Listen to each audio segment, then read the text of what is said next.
Let's talk about another comment the president made. He openly cast doubt on whether the 2022 midterm elections would be legitimate. He said it all depends, which is astonishing to hear a president question whether our elections will be legitimate. We've heard it before, but not from this president.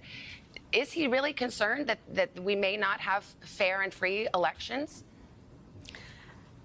The president has been consistent on this issue, and the issue at hand, I was there last night in the chamber of the Senate, and the issue is that there are two bills, the John Lewis Voting Rights Act and the Freedom to Vote Act, that have been the solution that has been offered to address the fact that around our country, states have put in place laws that are purposely making it more difficult for the American people to vote. Laws which will be felt by at least 55 million Americans, regardless of their party affiliation, their race, their gender, or their geographic location. Well, to the point, though, because those bills were debated. The bills were debated and they didn't pass. If I may finish, if I may finish. But the specific question, if you don't mind, does he think, now that these bills haven't been passed, that the 22 midterms won't be legitimate or fair or free?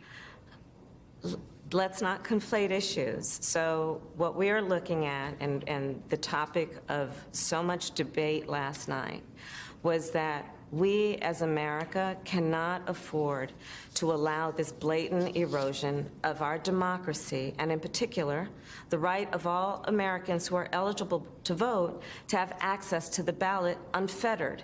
That is the topic of the conversation, and let's not be distracted by the political gamesmanship when what is truly at stake are issues like whether Americans with disability have the opportunity to vote by mail, whether a single parent has the opportunity with 3 kids in the back seat to vote by dropping off their ballot in a drop box instead of having to stand in line with those 3 kids for hours. These are the issues that are at stake. And the president laid a lot of and pivotal issues in terms of our democracy. We had an extensive conversation about foreign policy, Savannah.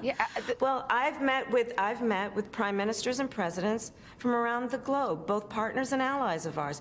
They are asking what is going on with voting rights in America, because they look to us as a role model of what it means to be a democracy, and they are monitoring to wonder and question whether there is an erosion of our democracy, and therefore an erosion of one of the best role models of what a democracy does and can do.